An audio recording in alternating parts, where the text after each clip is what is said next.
Bismillahirrahmanirrahim. Assalamualaikum warahmatullahi wabarakatuh.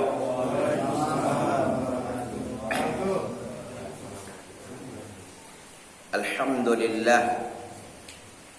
Alhamdulillahilladzi hadana lihada wa ma kunna linahtadiya laula an hadana Allah.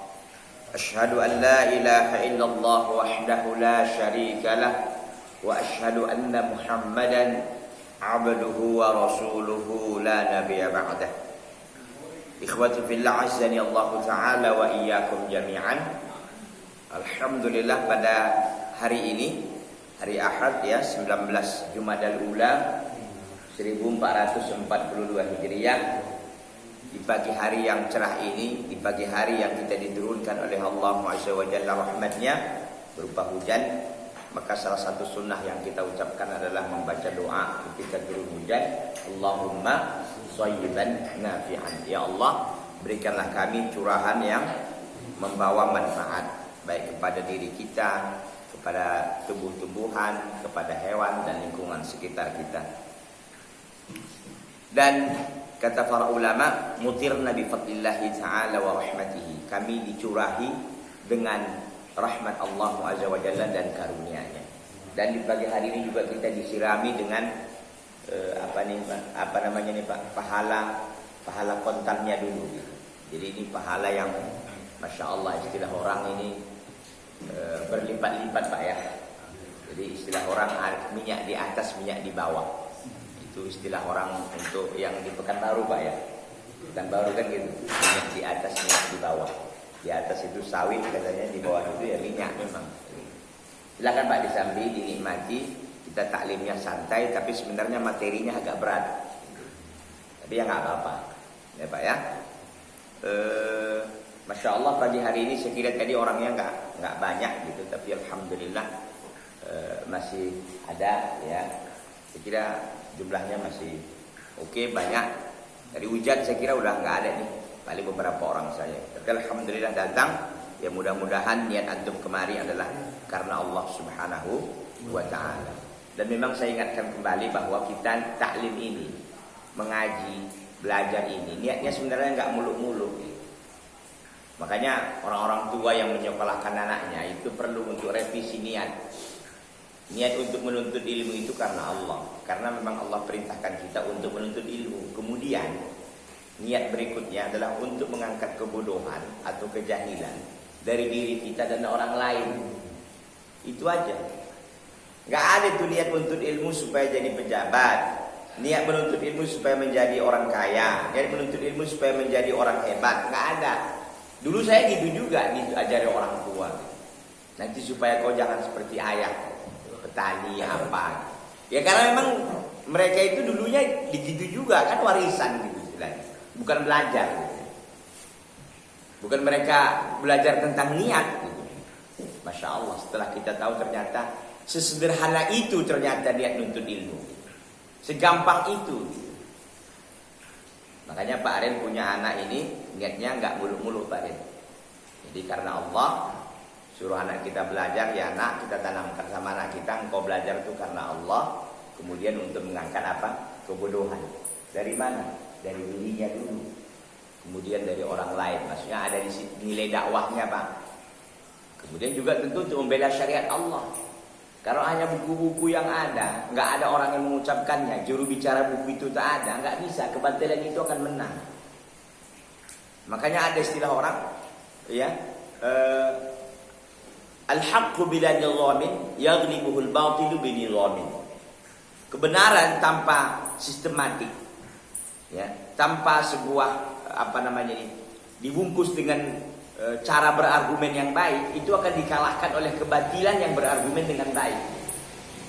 Maksudnya apa? Maksudnya bahwa kalau kebenaran ini nggak ada orang yang nggak ada orang yang fokus untuk bagaimana cara menyampaikan kebenaran yang baik. Ini kebenaran, tapi cara menyampaikannya tak baik, cara menyampaikannya tak benar gitu kan. Walaupun itu kebaikan, jadi orang nggak terima, orang kadang-kadang menolak dan seterusnya. Nah ini maksud saya bahwa kebenaran ini harus ada yang menyampaikan. Kebenaran itu sudah ada apa belum? Sudah. Di mana kebenaran itu? Di Al-Quran dan Sunnah ala fahmi salafil ummah. Udah ada. Tapi kan tinggal juru bicaranya ini. Bukankah Al-Quran itu telah terdapat dalam Al-Quran sudah dan gak akan hilang sampai hari kiamat. Walaupun musuh-musuh Islam itu senantiasa bekerja keras untuk bagaimana memalsukan Al-Quran. Sudah bolak-balik kita sampaikan berapa kali percobaan untuk memalsukan Al-Quran. Tapi alhamdulillah Allah SWT selalu jaga kitabnya ini, Al-Quran ini, dari seluruh penyimpangan-penyimpangan yang dilakukan oleh manusia. Tidak ada manusia yang berdusta di barat kecuali dibongkar oleh para ulama di timur umpamanya. Tidak ada yang berdusta di selatan kecuali dibongkar oleh para ulama yang ada di utara, dan seterusnya dan seterusnya. Ya tentu dengan cara Allah sendiri ya. Bisa saja dengan dibangkitkan para ulama, bisa saja begini. Dengan berbagai cara, intinya Al-Quran tidak akan pernah didustakan yang usianya 1442 tahun. Bayangkan, ada yang mendustakan. Mungkin dulu syair-syair para ulama yang dan rontal, apa itu rontal ya? Dulu kan katanya ada sejarah tentang ini. Itu justru banyak di Belanda gitu, bukan di Indonesia malah. Di Don Rontal itu. Hilang sejarahnya kemana? Tapi Al-Quranul Karim, karena Allah yang menjamin. Kalau Allah yang menjamin, nggak ada yang lebih hebat dan nggak ada yang lebih bagus dari jaminan Allah Subhanahu Wa Taala. Allah jamin dalam Al-Quran dalam surah Al-Hijr ayat ke-9, Inna nahnu nazzalna dzikra wa inna lahu lahafizun. Sungguhnya kamilah yang menurunkan adzikr yaitu Al-Quran, wa inna lahu lahafizun, dan kami pula lah yang menjaganya.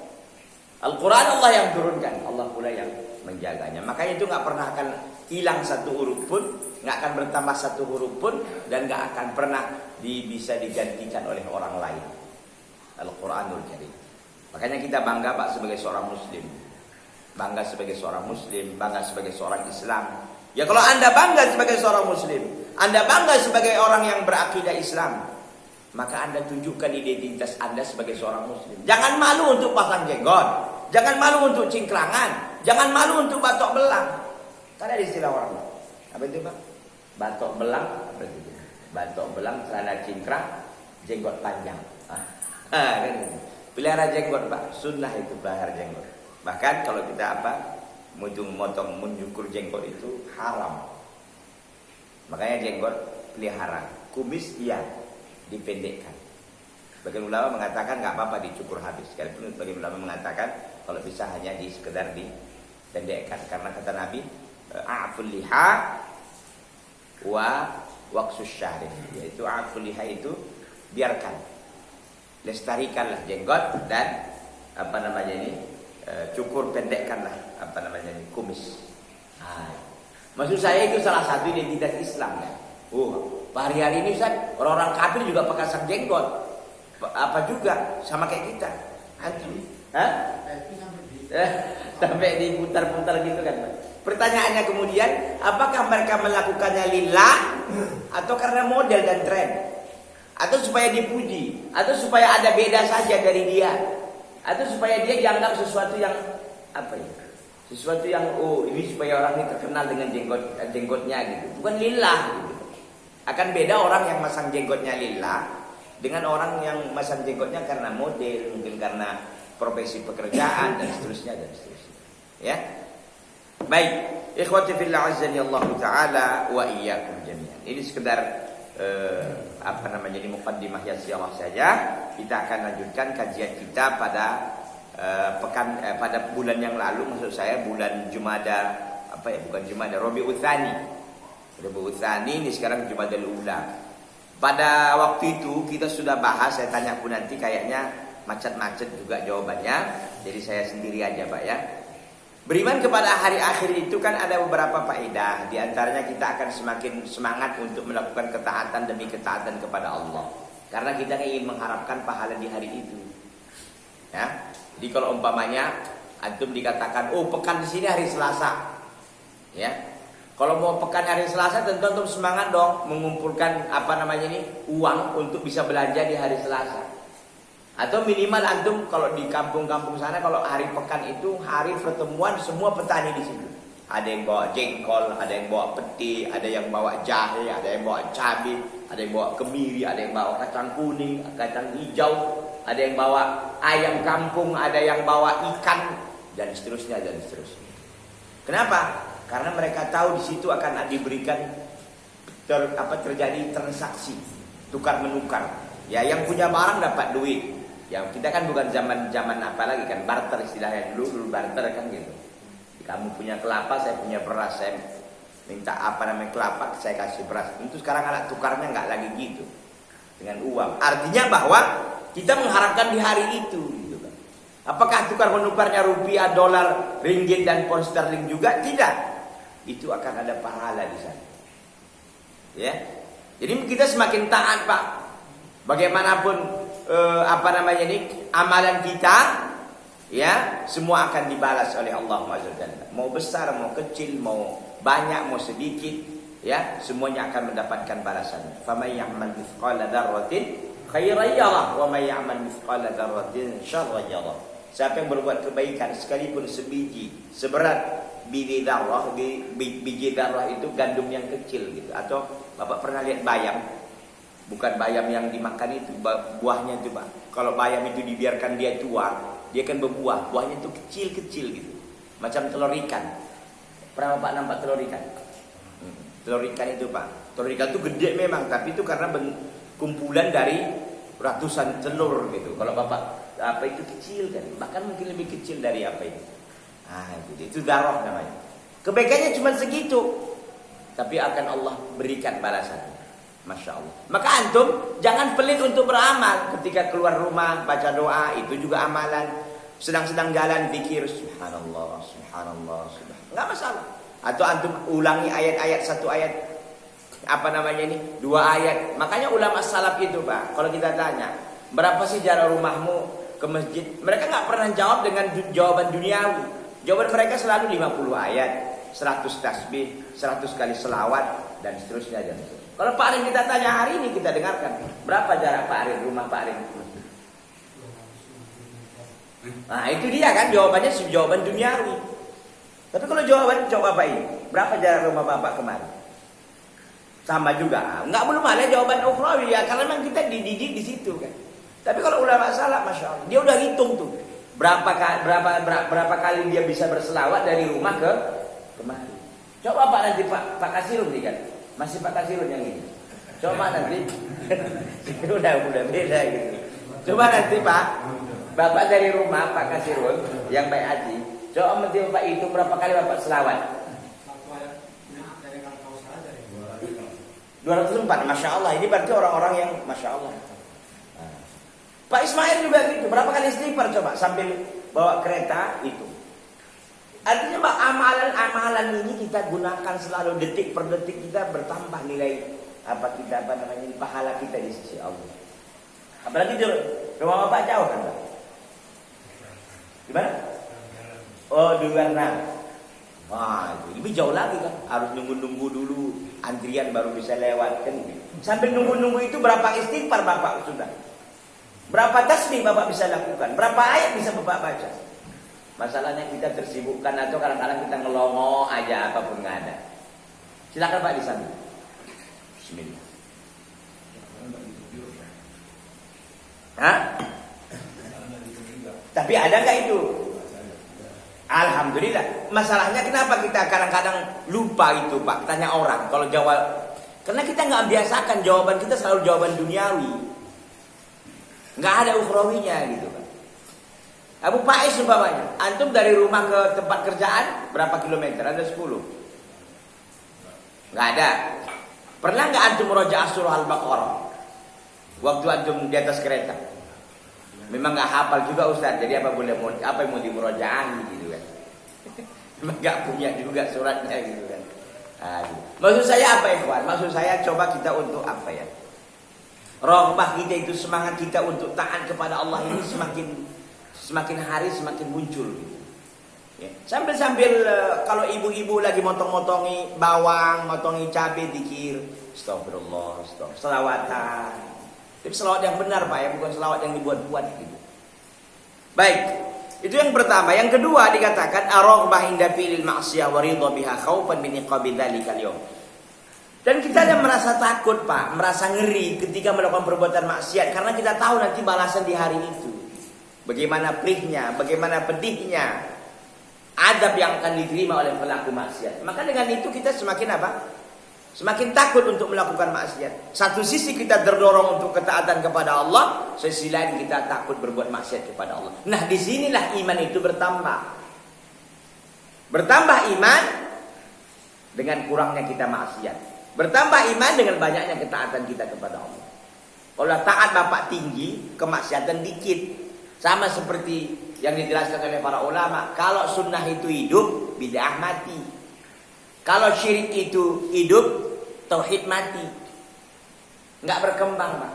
Syiriknya ini merajalela. Sedikit-sedikit harus primbon. Sedikit-sedikit tengok hari. Sedikit-sedikit pergi ke dukun bulan. Nggak ada kemandirian dalam hidupnya. Tergantung kepada si anu terus. Kalau buat rumah, tengok dulu hari. Nggak boleh sembarangan. Kalau mau nikah, tengok lagi. Subhanallah. Jadi hidupnya apa? Penuh dengan apa namanya ini? Penuh dengan ketergantungan kepada makhluk. Padahal gantungkan hidup kita hanya kepada Allah Subhanahu wa taala. Ats-tsalitsah yang ketiga, Pak, tasliyatul mu'min amma yafutuhu minad dunya bima yarjuhu min na'imil akhirah wa thawabiha. Sebagai hiburan kepada orang-orang beriman terhadap apa yang dia lewatkan, terhadap apa yang dia tidak dapatkan dari dunia ini. Terhadap apa yang dilewatkan dari dunia ini. Karena dia mengharapkan apa yang ada di sisi Allah daripada nikmat-nikmat di akhirat. Artinya, Pak, gara-gara dia bela-belain akhirat, kadang-kadang dunia tak dapat dia. Ada pembagian BLT di samping, tapi ada waktu zuhur di sini umpamanya. Dia tetap membela-belain sholat zuhur, BLT siap. Bapak datang, ya, Bapak tadi kemana? Udah pulang orangnya, Pak. Udah dibagi, Bapak nggak ada tadi. Bapak melakukannya kenapa? Karena ingin sholat umpamanya. Sebegitu contoh yang mungkin paling ekstrim gitu. Sampai begitu pun dibela-belainnya. Kenapa? Karena dia berharap di akhirat itu akan lebih besar pahalanya di sisi Allah Subhanahu wa taala. Gara-gara ikut dia ngaji seperti ini umpamanya, mungkin ada acara keluarga di rumah yang sedang berlangsung, terlewatkan momen-momen momen-momen bersuap foto dengan keluarga mungkin. Atau mungkin pagi hari ini dia akan berangkat umpamanya pergi ke suatu tempat tujuan wisata, tapi dia bela-belain ngaji taklim. Kenapa? Ya karena dia mengharapkan pahala yang besar dari Allah SWT. Biarlah dia nggak nampak suatu tempat yang mungkin menurut mereka cantik, indah begitu, dia lewati. Dia untuk membela dia membela taklim ini umpamanya. Dia membela ibadah ini kepada Allah Subhanahu wa taala. Nah, itu dia, Pak. Minimal ada 3 yang disampaikan oleh Syekh Muhammad bin Shalih Al-Utsaimin rahimahullah rahmatan wasi'atan terkait dengan masalah hikmah kita beriman dengan hari akhir. Nah, bahasan kita yang lalu itu kita sudah bahas bahwa di sana orang-orang kafir ini, orang-orang kafirun itu membantah katanya kebangkitan itu tak ada. Kalau udah mati ya udah selesai. Atau ada akidah yang lain reinkarnasi gitu. Dia berubah jadi hewan lain. Ya mungkin kucing ini kakek kita yang dulu ini. Kan gitu. Bisa begitu menurut mereka, ya Pak ya. Maka kita katakan, ini kita tolak wahada za'mu batilun dalla ala butlanihi asy'ar'u wal hissu wal aqlu. Ini anggapan ini batil, ya. Baik dinilai dari secara syariat, ya, secara hissi artinya panca indera dan juga secara akal. Nah, secara syariat dalil ini banyak sekali. Di antaranya umpamanya disebutkan beberapa contoh di dalam Al-Qur'an, ya. Za'amal ladzina kafaru alla yub'atsu qul bala wa rabbil latub'atsunna tsumma latunabbi'unna bima 'amiltum wa dzalika 'ala Allah yasir. Za'amal ladzina kafaru, orang-orang kafir menduga alla yub'atsu, bahwa mereka enggak akan dibangkitkan. Qul bala, katakan oleh Muhammad, iya akan dibangkitkan. Demi Rabbku, latub'atsunna, kalian akan dibangkitkan. Tsumma latunabba'unna, kemudian akan diberitahu apa yang kalian perbuat. Wa dzalika 'ala Allah yasir, itu bagi Allah mudah kali pun. Ya Pak ya, di dalam surah At-Taghabun ayat yang ke-7. Secara hissi panca indera ini banyak dalilnya, di antaranya seperti yang kita sudah baca sedikit terkait dengan kaum Musa, Pak. Kaum Musa mengatakan lan nu'mina laka hatta narallaha jahra, dalam surah Al-Baqarah ayat 55. Wahai Musa, kami tidak akan pernah beriman kepadamu sehingga kami melihat Allah secara terang-benderang, secara nyata. Di mana Allah yang kita sembah itu? Kata Allah Azza wa Jalla, hikayatkan dari Musa alaihi salam, wa idh qultum ya Musa lan nu'mina laka hatta narallaha jahratan fa akhadhatkumus sa'iqatu wa antum tanzurun.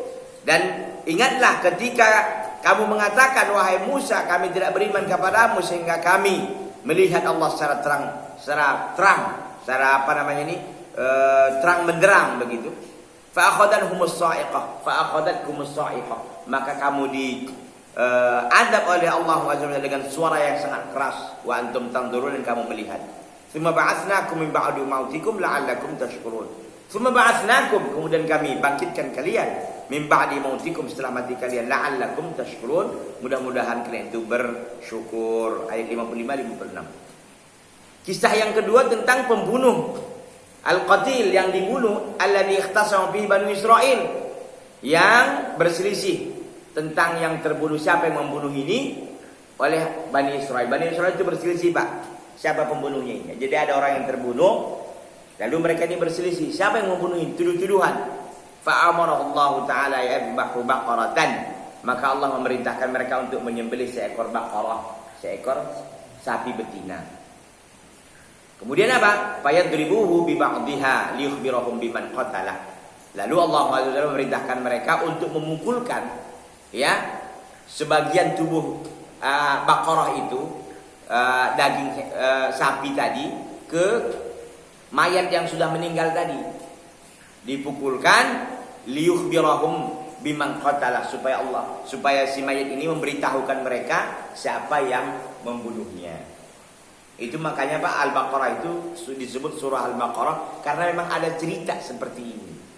Nanti bisa Bapak buka di Ibnu Katsir, bisa dibuka di At-Tabari, Al-Qurtubi. Semua para tafsir, ahli tafsir menjelaskan tentang kenapa Al-Baqarah itu disebut surah Al-Baqarah. Salah satu sebabnya karena memang ada cerita ini diangkat. Dalam firman Allah, wa idh qataltum nafsan fadarra'tum fiha, wa idh qataltum nafsan fadarra'tum fiha. Dan ketika kamu membunuh satu jiwa, lalu kalian fadarra'tum fiha, lalu kalian berbantah-bantah, berselisih tentang siapa yang membunuhnya. Wallahu mukhrijum ma kuntum taktumun, Allah mengeluarkan apa yang kalian sembunyikan. Faqulna dribuha bi ba'dihha, kami katakan, pukullah si mayat itu dengan sebagian tubuh daripada baqarah yang sudah disembelih tadi. Kadzalika yuhyillahul mauta wa yuriikum ayatihi la'allakum ta'qilun. Demikianlah Allah menghidupkan yang telah mati dan memperlihatkan kepada kalian tanda-tanda kebesarannya, la'allakum ta'qilun, mudah-mudahan kalian itu berpikir dalam surah Al-Baqarah ayat 72-73. Yang ketiga, ini menjadi bahasan kita di pagi hari ini, Pak. As-salis, yang ketiga, kisahnya ini kita ingin membantah orang-orang yang mengatakan bahwa nggak ada itu ceritanya kebangkitan itu. Mana ada? Nah, ini buktinya dengan dua ini, Pak. Ini sudah kita sampaikan. Ini yang ketiga. Kita yang menjelaskan bahwa kebangkitan itu nyata adanya. Jadi bukan hanya sekedar diceritakan gitu. Hissi. Memang dialami oleh panca indera, Pak. Bisa dilihat, bisa diraba, bisa dicium, bisa di apa lagi itu? Yang panca indera 5 kan, Pak? Bisa didengar, bisa dilihat, bisa dirasa, bisa diraba, atau apa? Bisa dipegang. Kan 5 itu kan. Ada telinga, ada mata, ada lidah, ada hidung. Bisa dicium, bisa diraba ya pakai kulit kan. Itu. Maksudnya dilihat nyata memang. Al-mithalus salis, contoh yang ketiga, fi qissatil qaumil ladzina kharaju min diyarihim dirara minal maut wa hum ulufun fa amatahumullahu ta'ala. Kisah yang ketiga, kisah kaum yang mereka ini keluar dari kampung mereka karena mereka lari dari kematian, sedangkan mereka ini ada uluf, ada ribuan. Fa amatahumullahu ta'ala, maka Allah mewafatkan mereka. Tsumma ahyahum, kemudian Allah menghidupkan mereka. Wa bidzalika yaqulullahu ta'ala, dalam hal demikian itu Allah Azza wa Jalla berfirman, alam tara ila alladziina kharaju min diyarihim wa hum ulufun hadaral maut faqala lahumullahu mutu thumma ahyahum innallaha ladzu fadlin 'alan nasi walakinna aktsarun nasi la yashkurun. Apakah engkau tidak melihat kepada orang-orang yang mereka keluar dari kampung mereka sedangkan mereka itu uluf, ada ribuan, hadaral maut, takut kematian. Faqala lahumullah, maka Allah berkata kepada mereka, mutu, matilah kalian. Tsumma ahyahum, kemudian Allah menghidupkan mereka. Innallaha ladzu fadlin 'alan nas, sungguhnya Allah memiliki banyak karunia kepada manusia, walakinna aktsarun nasi la yashkurun, tapi sayangnya kebanyakan manusia ini tak bersyukur. Begitu banyak nikmat yang diberikan oleh Allah kepada kita, Pak. Syukur kita hanya sedikit, tak berimbang dengan rasa syukur kita. Salat ngantuk, belajar ngantuk, apalagi coba. Ngaji malas, sedekah enggak mau, ya, dan seterusnya dan seterusnya gitu. Jadi tak berimbang, pelit lagi ya itu. Banyak bertambah dah. Ya, semuanya ikut. Ya kan, Pak? Jadi intinya apa? Syukur kita ini sedikit, ikhwan. Walaupun mungkin merasa kita, kan saya udah sholat fardu juga, Pak Ustaz. Tapi kalau kita bandingkan, nikmat mata ini aja nggak terbayar, Pak, dengan amal soleh gitu. Maka betul lah, ya, apa yang dijelaskan oleh Nabi SAW. Seorang itu nggak akan masuk surga dengan amalnya. Kenapa? Nikmat mata tak terbayar dengan amal kita yang nggak jelas ini. Belum lagi nikmat telinga, belum lagi antum satu hari aja dibutakan oleh Allah, sanggup. Satu hari aja, nggak usah banyak. Satu hari aja, Pak. Satu hari antum dilakban dari jam 5 pagi, silakan sampai jam 5 sore. Repotnya gimana tuh? Nggak ada yang nuntun. Tabrak sana, tabrak sini. Waduh, ya Allah. Makanya orang Buddha itu, Pak, dia tak ada dosanya dari sisi mata. Tak ada dosanya. Dari sisi mata ya, Pak ya. Tapi kan dari sisi lain bisa jadi. Tapi biasanya kalau mata udah nggak ada, nggak berfungsi, biasanya yang lain itu akan lemah kan. Nah, makanya nikmat mata ini, masya Allah, luar biasa. Nikmat mata. Ya.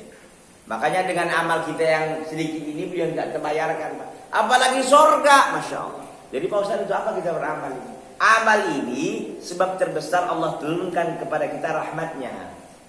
Karena dengan rahmat Allah sajalah kita bisa masuk surga. Hatta Nabi pun nggak bisa. Makanya sahabat pun heran. Kata Nabi SAW di awal hadisnya, lan yadkhulal jannata ahadukum bi amalihi. Lan yudkhilal jannata yani ahadan bi amali. Seorang nggak akan bisa masuk surga. Lan yadkhul ahadukumul jannah bi amali. Seorang nggak akan bisa masuk surga dengan amalnya. Kalau dengan amalnya sendiri. Wala anta ya Rasulullah, engkau juga nggak masuk surga dengan amalmu ya Rasulullah. Wala ana, aku juga nggak masuk, kata Nabi. Para sahabat heran. Ya, Rasulullah yang masya Allah amalannya nggak pernah putus zikirnya, yang tiap malam sholat malam sampai kakinya pun bengkak. Apa kata Nabi? Illa niyataghammadi Allah birahmatih, kecuali Allah meliputiku dengan rahmatnya. Jadi untuk apa kita ini beramal ini, Pak Ustaz? Beramal ini sebab terbesar Allah turunkan rahmatnya kepada kita. Kalau antum nggak beramal, gimana turun rahmat? Jadi semacam prasyarat gitulah kira-kira. Jadi kalau Bapak mau dapat apa, dapat sesuatu ada syaratnya. Kalau ada syaratnya nggak berterima gitu, berkas nggak akan diproses, gitulah kira-kira. Karena itu kan, Pak, kalau Bapak entah ngurus apa gitu, ada berkasnya harus Bapak siapkan. Kalau tak berkas, tak ada berkas, tak ada apa? Tak dilayani, tak diproses. Begitu. Ikhwati fillah azza Allah taala wa iyyakum jami'an. Jadi ini Pak ya, contoh yang ketiga ini, kaum yang mereka ini keluar dari kampungnya takut kematian, lalu Allah matikan mereka, lalu Allah hidupkan mereka kembali. Menunjukkan bahwa memang ada kebangkitan itu. Yang ar-rabi al-mithalur rabi, kisah yang keempat. Fi qissatil ladzi marra ala qaryatin maitatin fastab'ada an yuhyiha Allah taala, tentang kisah seorang yang lewat di satu kampung yang telah mati, kampung yang sudah hancur, kampung yang sudah ditinggalkan, yang sudah hancur apa Pak, semacam gempa mungkin terjadi apa, kampungnya sudah ditinggalkan, sudah hancur lulu lantak semua. Fastab'ada an yuhyiha Allah taala, maka dia merasa nggak mungkin nih Allah hidupkan ini kampung yang sudah antah berantah gitu loh Pak, udah jatuh, udah hancur. Fa'amatahu Allah taala mi'ata sanah, lalu Allah matikan laki-laki ini yang lewat di kampung tadi itu, yang dia merasa bahwa ini Allah nggak mungkin menghidupkan kampung ini lagi, yang udah hancur semuanya, bangunannya, rumah-rumahnya udah hancur dulu lantak. Dia merasa nggak mungkin Allah hidupkan ini. Tapi apa yang terjadi? Allah wafatkan si laki-laki ini. Tsumma ahyahu, kemudian Allah hidupkan. Wa bidzalika yaqulullahu taala, hal itu diabadikan oleh Allah dalam surah Al-Baqarah ayat 259. Ini di ayatnya.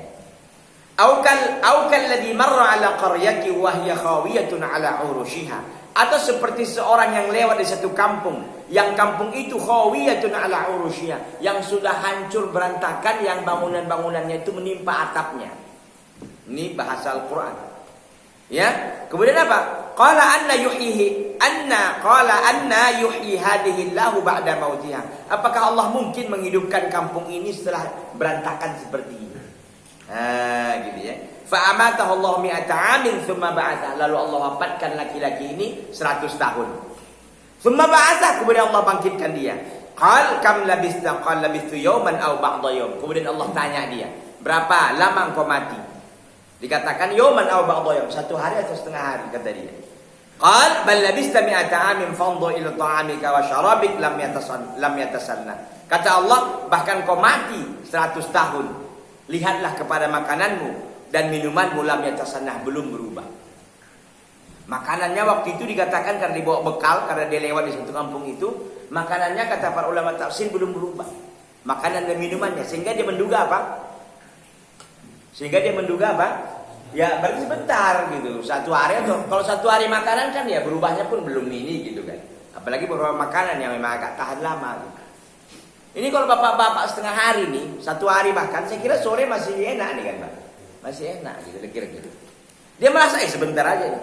Wanzur ila himarika walinaj'alaka ayatan linnas. Dan lihatlah kepada keledaimu dan kami jadikan engkau sebagai tanda-tanda kebesaran kami bagi manusia. Dan lihatlah keledaimu, artinya keledai yang sudah tulang belulang. Udah hancur keledainya 100 tahun. Artinya kalau Allah mau ini bisa nggak hancur. Tapi Allah mau hancur semuanya karena udah lama kali. Tapi apa yang terjadi? Wanzur ilal idham, lihatlah kepada tulang itu. Kaifa nunshizuha tsumma naksuha lahma. Lihatlah tulang itu, bagaimana kami menyusunnya. Tsumma naksuha lahma, kemudian kami bungkus dia dengan daging. Bukankah tulang itu terbungkus dengan daging? Iya. Falamma tabayyana lahu qala a'lamu anna Allah ala kulli syai'in qadir. Manakala nyata baginya, bagi laki-laki yang telah mati lalu dia dihidupkan oleh Allah, ia berkata, a'lamu, aku sekarang tahu bahwasanya Allah ala kulli syai'in qadir, di atas segala sesuatu itu maha kuasa. Jadi Pak, kita di umat akhir zaman nggak diperlihatkan yang seperti itu. Karena dianggap cukup kita ini untuk beriman dengan perkara-perkara yang seperti ini. Ini kan perkara gaib kebangkitan itu. Tapi Allah memberikan analogi, memberikan permisalan, memberikan apa ya, semacam ya, dan kejadian yang lalu ini diabadikan semua dalam Al-Quran. Ini contoh-contoh dalam Al-Quran, Bapak nanti bisa baca dalam Al-Baqarah 29 ini, 299. Menunjukkan apa? Menunjukkan bahwa adanya kebangkitan itu. Jadi kita nanti mati Pak, udah selesai, nggak ada selesai urusan akan berlanjut terus. Sebagaimana saya sampaikan pada malam Jumat yang kemarin, hidup ini sungguhnya perjalanan. Kita ini berjalan Pak, sampai nanti surga atau neraka itu terminal akhir. Nah, Bapak terminal Bapak mau kemana nih? Kalau mau ke surga ya amal soleh, nggak ada ceritanya Pak. Beramal itu kan nggak lamanya kita, 60 tahun, 70 selesai. Menikmatinya nggak tahu kita Pak. Jadi kalau Bapak meninggal hari ini, kiamat 5 juta tahun lagi. Bayangkan. Ya kan? Bapak juga sering dengar saya gitu. Makanya Bapak bisa sambung bayangkan. Kan itu Pak ya. Gitu. Masya Allah. Bismillah. Jadi Bapak meninggal hari ini kiamat 5 juta. Bukan 5 hari. Kalau 5 hari mending. Kenapa kiamat Pak Ustaz? Karena nanti kiamat kan manusia ini mati di tiupan pertama mati semua. Tiupan kedua kan dibangkitkan. Nah dibangkitkan itu Pak, di padang mahsyar kita berkumpul semua manusia ini dari Adam sampai nanti umat terakhir. Dan itu nggak tahu kita berapa jumlahnya. Dan sekarang dikatakan yang sekarang ya, apa namanya statistiknya itu 7,8 miliar gitu. Ini yang sekarang, yang mati udah berapa orang? Gitu kan. Nanti berapa orang ini umat ini nggak tahu gitu. Nah di situ semuanya matahari didekatkan 1 mil katanya, makanya orang berkeringat kecuali yang mendapatkan naungan yang sering kita sampaikan itu.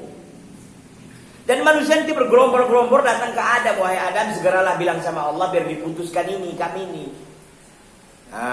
Gitu kata Adam, saya nggak bisa, saya melakukan kesalahan. Mohon maaf, nafsi-nafsi sendiri-sendiri sekarang. Mereka datang kepada Nabi Ibrahim bilang juga saya nggak bisa. Itu nanti Bapak bisa baca dalam hadis syafaah yang panjang. Mohon maaf saya juga nggak bisa, saya kesalahan juga dulu. Saya pernah dusta katanya. Datang mereka kepada Nabi Musa juga hal yang sama. Nabi Isa juga mengatakan sama. Terakhir mereka datang kepada Nuh. Kepada Nuh, karena Nuh katanya Rasul yang pertama datang kepada Nuh. Karena Nuh itu Pak dianggap Abul Bashar Asani, bapak manusia yang kedua. Karena kan yang pertama Adam, yang kedua Nuh. Karena Nuh itu ada, kenapa disebut bapak kedua? Karena pada zamannya kan dunia ini tenggelam, nggak ada yang hidup lagi kecuali yang di perahu Nabi Nuh. Makanya di manusia ini katanya kalau sejarawan mengatakan kan 3 orang anaknya. Ada Yafis, ada Hisham dan lain-lain. Yang ada yang ke Eropa, ada yang ke Asia, ada yang ke ini. Makanya Pak Arim punya sejarah itu kan Pak Arim? Punya. Nah itu dia. Jadi maksudnya dulu itu begitu katanya. Lalu apa namanya ini? Manusia sudah berkembang biak dari Nabi Adam, dari Nabi Nuh alaihissalam. Nuh juga nggak bisa. Saya bilang enggak. Saya juga punya kesalahan. Nuh nggak bisa meminta syafaat kepada Allah SWT. Lalu Nabi SAW dimintakan, lalu Nabi sujud di bawah arasy. Ya kita nggak tahu waktu itu gimana gitu. Sujud di bawah arasy, lalu Nabi Muhammad memuji-muji Allah SWT. Kata Allah, ya Muhammad irfa ra'sak, wahai Muhammad naikkan kepala. Sal tu'ta, mintalah engkau akan diberikan. Wasfa' tu syafa', mintalah syafaat engkau akan diberikan syafaat. Engkau akan bisa memberikan syafaat. Makanya syafaat yang terbesar itu syafaat Nabi Muhammad sallallahu alaihi wasallam. Dan yang membuka pintu surga itu siapa? Nabi Muhammad sallallahu alaihi wasallam. Dan enggak ada masuk surga kecuali dia yang pertama dan umatnya. Nah gitu. Kalau kita baca urutan sejarahnya Pak, sejarah berdasarkan dalil hadis dari Nabi SAW ini, cerita yang seperti ini banyak di hadis. Karena Nabi ceritakan. Ya. Jadi nanti kalau kita sudah tahu perjalanannya kan enak Pak. Kalau Bapak udah tahu perjalanannya ke Pekanbaru, Bapak bolak-balik udah. Walaupun mungkin belum menjalani, tapi Bapak dikasih tahu. Nanti kalau sebelum Pekanbaru ada Bagan Batu ya, Bagan Batu begini.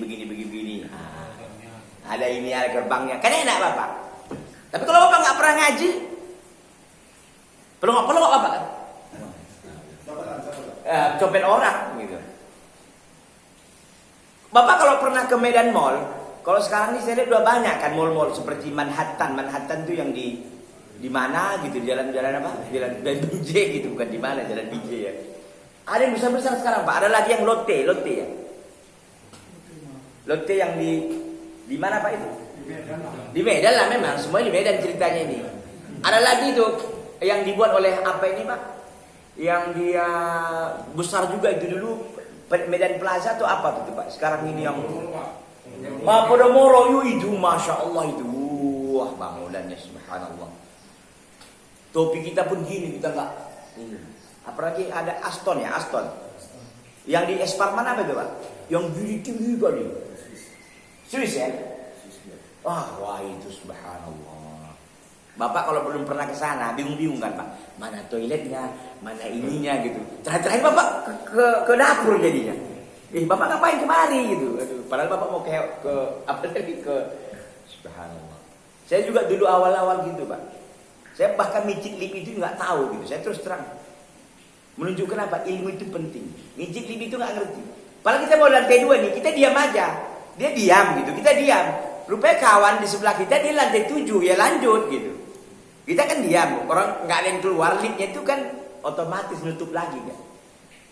Nah, itu.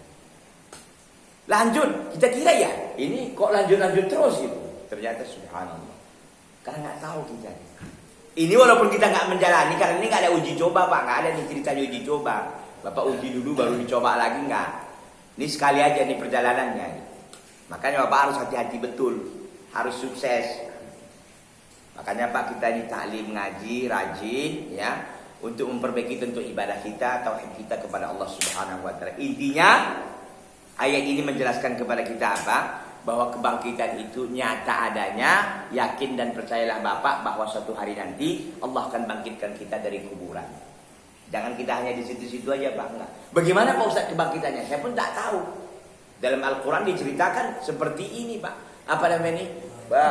Kapas yang berterbangan gitu. Seperti cendawan yang apa namanya ini? Tumbuh waktu hujan. Wah, kita nggak tahu lah bagaimana ini. Al-Khamis, al-Misalul Khamis, permisalan yang kelima. Fi kisah Ibrahim al-Khalili hina sa'ala ta'ala an yuriyahu kaifa yuhyil mauta. Kisah Nabi Ibrahim al-Khalil ketika ia bertanya kepada Allah, bagaimana Allah SWT memperlihatkan kepadanya Allah SWT bisa menghidupkan yang telah mati. Jadi Nabi Ibrahim, setingkat Nabi Ibrahim pun bertanya kepada Allah. Jadi kita ini wajar sesungguhnya. Nabi Ibrahim begitu sangat kuat imannya, Khalilullah, ya, kekasih Allah SWT. Tapi pun bertanya kepada Allah, bagaimana Allah menghidupkan orang yang telah mati. Fa'amara Allah Ta'ala an yadhbaha arba'atan min at-tayr. Maka Allah perintahkan kepada Nabi Ibrahim untuk menyembelih 4 ekor burung. Wa yufarriquhunna ajza'an 'alal jibali allati haulah. Lalu Nabi Ibrahim mencerai-beraikannya, ya, tubuh potongan-potongan burung itu kepada gunung-gunung atau di gunung-gunung yang ada di sekitarnya. Jadi ada 4 burung disembelih dulu, lalu dicincang-cincang, sebagian ditaruh sini, sebagian di sini, sebagian di sini. Kata Allah begitu. Wa thumma yunadihinna fataltaimu al-ajza'u ba'daha ila ba'din. Kemudian Ibrahim memanggil burung-burung tadi. Maka sebagian tubuh dengan sebagian yang lain bersatu membentuk jadi burung. Wa ya'tina ila Ibrahim sa'yan, dan mereka pun datang burung tadi bersegera kepada Nabi Ibrahim. Wa fi dzalika yaqulullahu ta'ala, dalam hal itu Allah SWT berfirman dalam surah Al-Baqarah 260. Nanti bisa Bapak buka di rumah. Wa idz qala Ibrahim rabbi arini kaifa tuhyil mauta, dan ingatlah ketika Nabi Ibrahim berkata, wahai Rabbku, perlihatkanlah kepadaku bagaimana engkau menghidupkan yang telah mati. Qala walam tu'min, wahai Ibrahim, apakah engkau enggak beriman? Ibrahim ini bertanya, Ibrahim, kau enggak beriman kepada aku bahwa aku bisa menghidupkan? Kata Ibrahim, qal bala walakin liyatma'inna qalbi. Aku semuanya beriman kepada ya Allah, tapi supaya hatiku ini teguh, supaya hatiku ini tetap. Bukan aku tak beriman. Aku beriman bahwa engkau bisa menghidupkan yang mati, tapi supaya hatiku ini lebih teguh, lebih kuat. Gitu. Qal bala walakin liyatma'inna qalbi. Iya, aku beriman kepada ya Allah bahwa engkau bisa menghidupkan yang mati, tapi supaya hatiku lebih teguh, lebih kuat lagi. Apa kata Allah? Qal fakhudh arba'atan minat thair. Maka kata Allah, ambillah 4 ekor burung. Fasurhunna ilaika, maka cincanglah mereka ini. Tsumma ja'al 'ala kulli jabalin minhunna juz'a. Kemudian jadikanlah kepada setiap gunung itu sebagian dari tubuh yang telah dicincang tadi. Tsumma du'uhunna ya'tinaka sa'ya. Kemudian panggillah burung-burung itu, maka datang kepadamu dengan bersegera. Wa'lam anallaha azizun hakim, dan ketahuilah bahwasanya Allah maha perkasa lagi maha bijaksana. Al-Baqarah 260. Jadi kalau sekarang Pak Ustaz, bisa nggak kita buat kayak gitu? Jadi itu tuh nggak bisa lagi. Nggak bisa. Kenapa? Karena ini kan termasuk salah satu mukjizat para nabi yang diberikan oleh Allah SWT. Hari ini Pak, kita tentu ini ujian bagi kita ya. Karena contoh-contoh seperti ini mungkin nggak ada lagi, bahkan nggak ada. Ini kan yang lalu. Tapi bagi kita yang beriman nggak perlu pakai contoh pun kita udah percaya gitu loh, Pak. Abu Bakar As-Siddiq radhiyallahu taala, kenapa disebut As-Siddiq? Orang yang sangat kuat kebenarannya itu. Karena ketika Nabi mengatakan dia Isra Mi'raj 1 malam, Bapak bisa bayangkan. Isra perjalanan malam hari, perjalanan cepat di malam hari dari Masjidil Haram ke Masjidil Aqsa. Itu dulu perjalanan sebulan orang Quraisy. Sebulan, Pak. Dan Nabi mengatakan pagi hari dia mengatakan aku sudah mi'raj ke langit. Dari Masjidil Haram ke Masjidil Aqsa, dalam surah Al-Isra nanti Bapak bisa buka ayat 1 menjelaskan itu. Subhanalladzi asra bi'abdihi lailan minal Masjidil Haram ilal Masjidil Aqsa alladzi barakna haulahu linuri ayatina innahu samiul basir. Jadi artinya bahwa ketika itu orang-orang Quraisy nggak percaya, apa orang kami sebulan aja kok baru bisa itu sampai kok 1 malam, bahkan ke langit lagi. Tapi apa kata Abu Bakar? Ini perlu kita ambil, Pak. Kata Abu Bakar, nggak usahkan kayak gitu, nggak usahkan begitu cerita Nabi Muhammad SAW. Kalau ini putih aku lihat, lalu beliau katakan hitam, aku katakan hitam. Subhanallah. Paham Bapak? Ini warna apa ini putih kan Pak? Papan tulis dicek putih kan? Tapi kata Nabi ini enggak, Abu Bakar ini bukan putih, ini hitam. Oh ya hitam. Allah. Walaupun matanya apa? Menyelisihi apa yang dilihatnya. Karena makomnya di sini bukan makom untuk mengapakan akal, ini makom iman udah. Ini level iman Pak bermain. Orang boleh tak percaya, orang kami aja jalan sebulan kok. Ini kita bukan level apa lagi istilahnya. Bukan level bahasanya logika. Itu iman, permainan iman. Kalau permainan iman Allah Maha Kuasa, bisa aja pun terjadi. Kan ceritanya itu Nabi Muhammad waktu itu kan amul huzni, Pak. Tahun-tahun kesedihan. Istri beliau meninggal, Khadijah radhiyallahu taala anha. Termasuk paman beliau juga meninggal. Sebelumnya kakeknya juga, kakeknya udah lama kan. Waktu dia masih kecil itu. Abdul Muttalib. Ini pamannya meninggal yang membantu beliau. Khadijah meninggal, istri tercinta beliau radhiyallahu taala anha wa radhaha. Lalu dikasih tasliyah semacam hiburan. Tapi tentu waktu itu juga untuk menjemput perintah sesungguhnya.